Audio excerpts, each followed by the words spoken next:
Welcome to Grow a Law Firm podcast. I have an amazing guest, but before I introduce him, slightly different format today.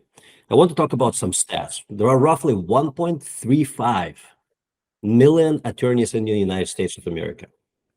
A full third of them, or roughly 450,000 of them, are solos, as in working by themselves.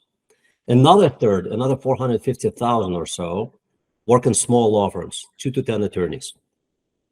Jonathan Merel, of the law office of Jonathan Merel, has built something much bigger than that. I looked at your website, Jonathan, and you currently have 20 attorneys, and I think you're fast growing. I want to hear from you the background story. How did you get here? Because again, statistically, it's extraordinary. Most lawyers never build a law firm of that size, especially in such a competitive market as we are in Chicago. Sure. So tell us the story, how you got here. Sure. Well, thanks for having me on, Sasha. First, it's a pleasure to be here. Excited to talk about all this fun stuff. But my story is, it's really a story of just hard work and dedication. I mean, I took the bar exam. I started after law school in a job in family law. And I worked at a previous firm for like 7 years, really soaking in obviously the law itself, how to practice law, how to be successful. But I always knew I ultimately wanted to start my own firm. So I used the opportunity to learn what I liked and didn't like about the law firm I was at, things I would change, things that I would keep. Obviously, stressing the importance to myself of building a network of people, building a name for myself, building a personal brand almost that I could ultimately take to my own law firm. So after doing that and, learning what I needed to learn, good or bad, I made the leap in 2009 to start my own firm. At the time, I had a law clerk at my previous firm that came with me. She was still in law school, and she was the first employee of the firm, and she's now the managing partner of my law firm. So she's been with me since day one. Melissa Caballero Dunn. She's been an integral part of the growth, but it was definitely a leap of faith when I decided to start my own practice. It was 2009. I had some clients of my own, of course. We were about to have our second child. There was a recession. So a million things were in place to make me say, no, don't do it. But I felt in my heart this is something that I had to do. I was not fulfilled at my previous job. So I really took this leap of faith and did everything I could to make it work. Failure was not an option, in my opinion. So I had a little office and Melissa had a little cubicle, and I just worked day and night making sure that I would do everything possible to continue to bring in business, to let people know that my firm was started, and to literally pour in hard work, day in, day out, dedication, and making sure I was doing the right things that I didn't like at my previous firm, and using everything I learned before to make my firm ideal. And as we built up momentum, Melissa was our first associate when she passed the bar exam, trained her. We worked together. Again, she was an integral part of this growth. And again, just continued to instill the values of hard work and also treating my employees well. I wanted to make sure that my employees were in a place where they felt they wanted to work, they liked to work.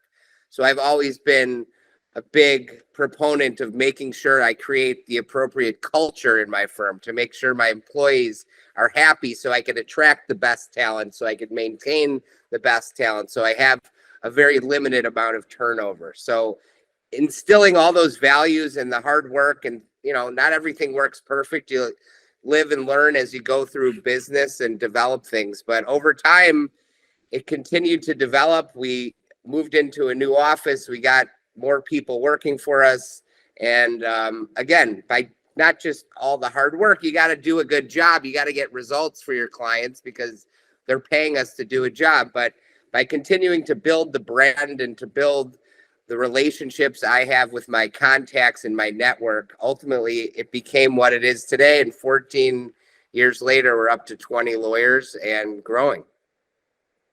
Yeah, it's a terrific story. I find it super interesting that you started your law firm in 2009. And I remember 2009 very well, like it was yesterday.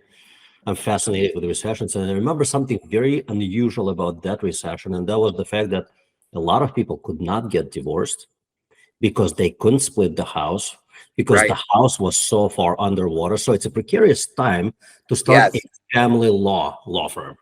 Yes, it was. It was definitely, there were a lot of people that said, you're crazy. Now's not the time. You got another baby coming. You need a paycheck. And they weren't wrong. But at the same time, I think you have to take risks. And again, I was coming home from work unfulfilled. And like I needed to start my own practice at the point. I just, I was not fulfilled working for other people. And I knew I was put here to ultimately start my own business and create something that I've been thinking about. So while the timing was not great, it was definitely some months where, it was a close call, but you got to battle through it and do what you got to do to make ends meet. And, again, I'm just a big proponent of if you work your ass off and do everything you possibly can, then success will likely come. Certainly. And actually, there were a lot of conglomerates that were started in various recessions, like FedEx. FedEx was Right. started during the recession. And there were many, many other conglomerates who were started during significant downturns. And here they are, and here you are. So congrats on that success. The Thank first you. few years, the first few years, where did most of the cases come from? Was it the referral network that you have built, or was it something else? Yeah. So of course, anyone who starts a new business, you want the phone to keep ringing. And, when you're starting a new business and the phone isn't ringing, you freak out. And I wanted to make sure that I had, at least besides my own network and my own contacts and, growing up in Chicago and being a really social, outgoing person, I do have a good network. I think I know a lot of people, but I didn't want to rely on that. So at the outset, I wanted to have some sort of marketing service that I would use to hopefully, keep sending me potential clients, leads. And, I experimented. This was some of kind of like the learning curve that I had to go. And you enter into some agreements with these things and, they get really expensive. And then the leads you're getting aren't necessarily great. But I've always been a big proponent of marketing and not just utilizing my own contacts, but utilizing services to promote myself on the internet and bring leads in otherwise. So that was something I started at the beginning. Again, some bumps in the road, but even if they weren't great cases, when you're starting out, you just want to have some sort of revenue coming in. So, obviously now we're a little more picky with the type of cases we bring in, but back then, if they had money to pay, I will work day and night to help them as long as they were able to pay me. So I wasn't, choosing which cases I wanted. I'd pretty much take anything to keep myself busy, to keep, some sort of revenue coming in the door. And, by kind of taking chances on different types of marketing platforms where they pay you per lead or you're paying, pay per click ads on the internet, that was able to, trickle in business while I was able to obviously harness the clients that I had previously and then hopefully continue to get referrals from my personal network. Do you have any recollection how much were you investing into marketing and advertising early on? I was definitely investing more money than I had. That's for sure. I was taking risks. I mean, I didn't have a ton of money and I had a family to raise and my wife wasn't working because she just had the baby. And I was, there were times where my credit card balances got pretty high and it was freaking me out, of course, as anyone. And I don't like having debt, but I knew I had to take these risks. I didn't have like a pot of money to pull from. So, there were times where, the credit card bills got high and, you're paying the minimums to get through and you're spending more than you probably should. I knew I needed to take these risks if I was really going to get where I needed to be and continue, to establish the firm first and ultimately grow it. So yes, there were some definitely many sleepless nights, but I think that's probably part of any business owner. And again, that's what motivated me to work even harder is, I just didn't want failure to be an option. So this is Jonathan, an entrepreneur speaking, not a lawyer speaking, because I've been there more than once, and it takes a lot of guts to do what you have done. Like Yeah, I know the sleepless nights firsthand.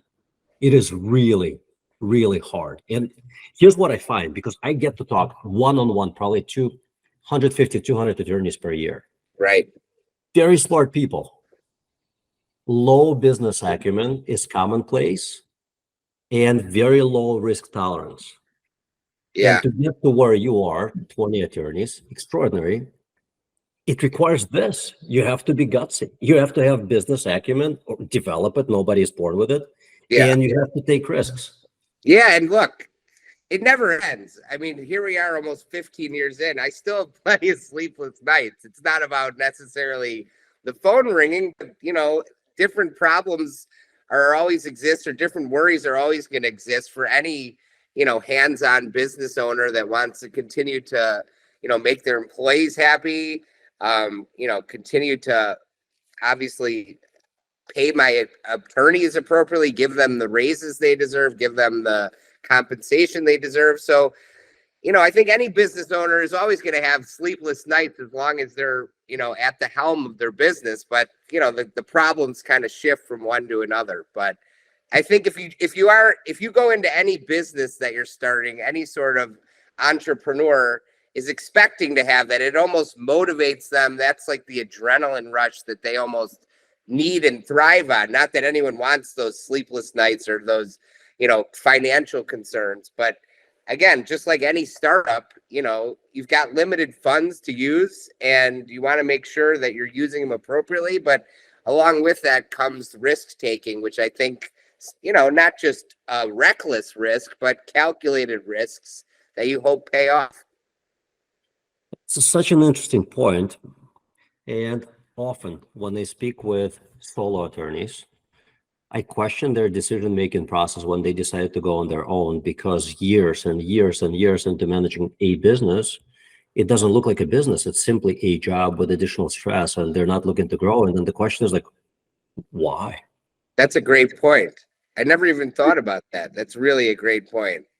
And when I started my firm, I really didn't know what it was going to be. I mean, I had hopes and aspirations that it would turn into multiple attorneys. Did I think I would ever get to 20 lawyers? Probably not. And continue after that? Probably not. But it was always something in my mind. But I've never really thought about that. Like, what is really the point of starting a solo firm? I'm sure a lot of it is autonomy and not having to work for somebody. But along with, owning the business and running the business, that's an added job that you don't have to have if you're, part of a firm, and, you don't have to wear the business owner's hat. You only have to wear the lawyer hat. But, that's an interesting point that you made. I've never heard that before.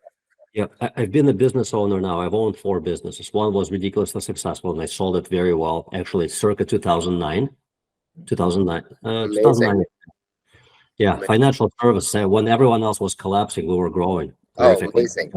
So that was really good. A couple others that were not very successful, but what I did find that every time I stepped into the owner's role, I had the worst boss. So again, I'm questioning the sanity of people who think, I think conceptually, everybody thinks that once I start my own business, I'm going to make more money and I'm going to have more flexibility. And the opposite is practically always true. You're going to make less money. You're going to Exactly. have less flexibility, and your boss is going to be the worst person who's going to eat you alive from the inside. Those are amazing points and great perspective, because that is true. Because everyone's like, oh, you're so lucky you don't have to work for anybody and you work for yourself. But like, they don't understand apparently what goes into, the sleepless nights, the paperwork, the taxes, the benefits, like all the office space, paying for things that, you don't have to think about when you're an employee. And, when you're part of a larger law firm that, you're just getting your salary and getting your commissions and getting your bonuses, you don't have to think about, shit, do we have enough money to meet payroll this week? Or those things, are huge weights on any business owner that don't even cross the mind, I presume, of most people who've never kind of taken on that role. 100%. And the way I think about it, it's actually flipped upside down. When you think that you're lucky, you don't work for anyone. I have 53 employees. I work for every single one of them. Right. Of course. It's a much bigger job than working for one boss. Exactly. I am responsible for feeding their families.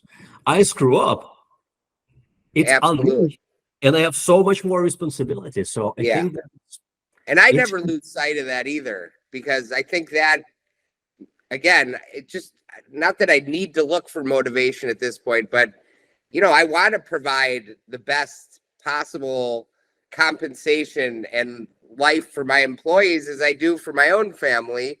And you're right, it's not just feeding, your own family, it's feeding everybody. And people are obviously looking to the owner of the business to make it as profitable and successful as possible, of course, with the help of the employees. But that motivates me because I want to give the life that my employees deserve to them. And a lot of that falls on the shoulders of the owner. 100%. How do you, if you were to break down the funnel, how new business comes to you, like what's the breakdown of that today? And then I want to talk about the future, how you see that. Sure. So we get a lot of referrals, obviously, through former clients, our personal networks, my personal networks. And what's really been great to see is that I've been really keen on establishing like a brand as, the Merel's family law firm, using that so people can't really avoid seeing it somewhere, whether it be on the internet or, using like streaming TV ads or being sponsors, being involved in charitable associations, having offices throughout the Chicagoland area. So, of course, word of mouth, friends, referrals, our network, that's certainly one source of business. We obviously also invest in, SEO marketing, internet marketing, social media marketing, which we, utilize certain partners of ours to help with. And that's certainly a source of business that, obviously helps keep the phone ringing. And I encourage all of my employees, my associates, my partners in the firm to, promote themselves. And, we employ many marketing people, not just to promote and expand the brand of the firm, but as I tell the people who work for me, each one of you are your own little brand that you want to promote for yourselves. Sure, you have the umbrella of Merel Family Law, but at the end of the day, you are your own brand and should do everything you can to promote yourselves with the firm backing. And, I certainly incentivize all of my attorneys to bring in business of their own and, get compensated for that. So I'm always promoting that. So obviously another source of, I don't know if it's necessarily business, but it's more of like the branding of myself and the firm is, being very like outspoken on LinkedIn as like a thought leader for the firm, for family law, for running a law firm, for how to treat your employees, and obviously giving advice to those who might need a family law attorney. So it's really like a very broad effort on multiple levels. I think that, all things are kind of working in unison to create a bigger brand, to create more awareness. And then, of course, at the end of the day, you got to do a good job. It's not just getting people in the door. You want to make sure people know they're coming to a firm that is going to do a great job for them. So that's all part of it. And all of these pieces working together, I think, help create the growth of the firm, and they create the reputation and brand that we want that keeps people coming in. Yeah, that makes so much sense. It sounds like you have pretty much all of the bases covered, and with the divorce rate being what it is, well over 50% at this point, and we're recording this in 2023. Right. Whenever you post useful content, there's a chance that a guy like myself, mid 40s, knows someone who may be coming to me and being like, and I've been divorced before over a decade ago. Uh-huh. Like, hey, do you know someone? And whether I remember the name of the attorney who has not stayed in touch with me since it's been many years, if Right. I remember her name or not, but if I've seen your post on LinkedIn or somewhere else, I'd be like, I've been following this guy. He has some solid advice. Here's a link to his post. seems applicable to whatever situation you're going through. So just covering all of the bases, you're doing a lot of networking, community-based outreach, SEO, pay-per-click, social media advertising, social media organic content. Covering all the bases, we call it in marketing world omnipresence. Sure. Wherever they go, there you are. Right. It's really That's what we're trying to do. I don't want to be too in their face, of course, but again, the more awareness there is that you can spread that, we're a firm that is obviously based in the city, but we have offices throughout the suburbs. And again, also kind of promoting that we're not like your grandfather's law firm. We're more of like the modern law firm. We like to create that brand and image that, we're humans. Of course, we're your attorneys, but we're humans also. So you don't have to feel intimidated walking in the door that, you're going to talk to some grumpy old person in a suit that you don't feel comfortable with or you're intimidated by. I like creating that human to human feeling so clients can, almost see us as friends. Of course, we're attorneys first and we have a job to do, but I want our clients to feel comfortable with us, not just treating this necessarily as a business relationship, which I think is a take on family law and divorce that other firms don't convey. Yeah, that's an interesting point. Let's imagine a scenario where one of your attorneys, for family reasons, health reasons, whatever it may be, moved out of state, no longer works for you. They're like, Jonathan, it's been a great journey. I'm going to start my own thing in the state of Indiana, Tennessee, Alabama, wherever. They're like, would you mentor me for the first couple of months? Just show me the ropes, because I've been a lawyer all my adult life, but I've Right. never been a business owner.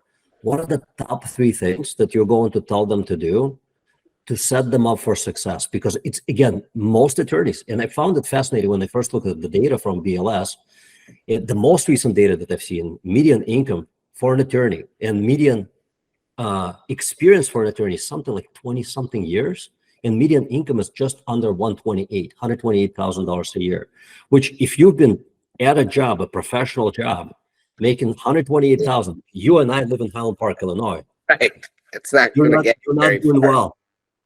So, like, what do you tell them? What top 3 things do they need to do to set Well, them up again, yeah. Okay. Well, first things, it's a topic we've already covered. Hard work. If you're not all in and you're not willing to do whatever it takes, then you're not going to succeed. Nothing's going to be given to you. Certainly nothing was given to me.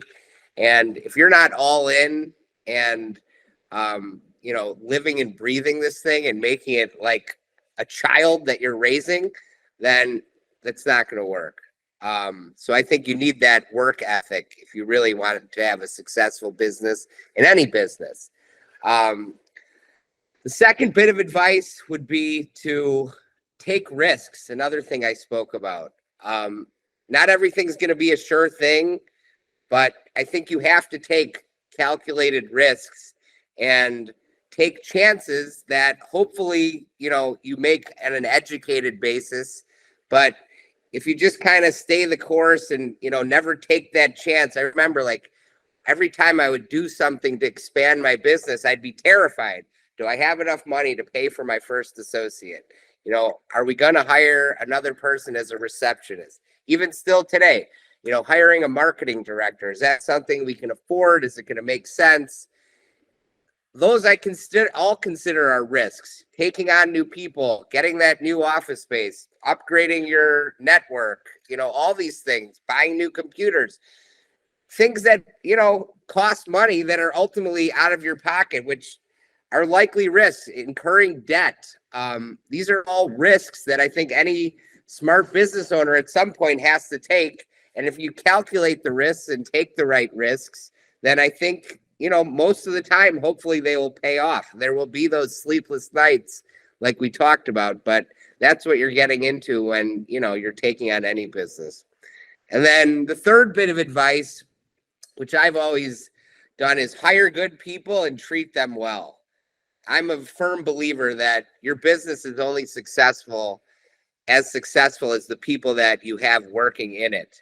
And if you don't have good talent and your business is not going to be great, and you need to get the best talent. And in order to get the best talent, you have to treat them right, you have to compensate them right, and you have to make them your top priority. So, I am always, every day, thinking about making sure what can I do to make my employees feel comfortable, feel appreciated, want to come into the office, buy into the culture that we've created. So I'm always thinking of clever ways. Obviously, you always want to make sure they're getting paid the right amount. That's important. And that's why that's why they're doing this. But just other things to like create camaraderie in the office, whether it be, doing an office outing in the city, or, a couple of weeks ago, we were all rented a trolley and went to a bunch of different bars and restaurants, or, we have a masseuse come in once a month to give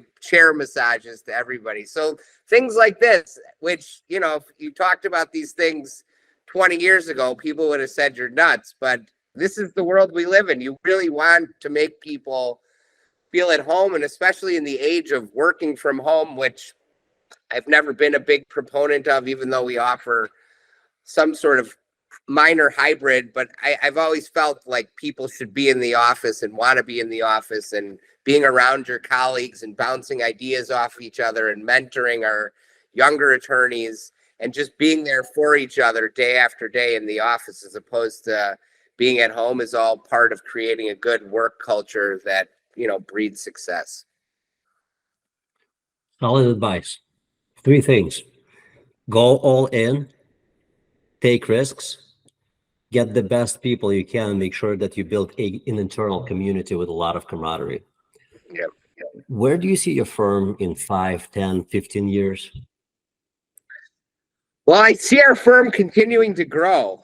I think we have such an amazing nucleus of people, and people who are, have bought into the firm, know that it's a great place to work. So I'm looking forward to seeing them continue to grow as attorneys, starting to, like I said, create more of their own brands, and, bring in substantial business of their own, which they're already starting to do. But as they get older and more experienced and more confident and expand their network, I foresee, many attorneys kind of stepping up and, really having some big years of business of their own, which of course will, require more infrastructure to facilitate the more work, and overall just continued growth. Continuing to kind of expand our suburban locations, which people like, and in this day and age, a lot of people don't like going into downtown Chicago anymore, but hopefully our suburban office locations can continue to grow and provide, a place where our suburban clients can go. So all these things we're working on. Obviously, we're going to continue our marketing efforts and continue to establish our brand, but I just see continued growth on the horizon for the firm, which is exciting for everybody.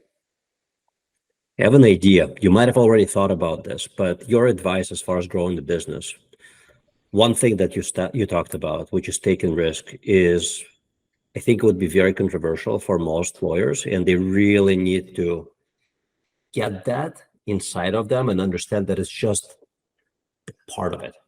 Mm-hmm. And the things that you talked about are so solid.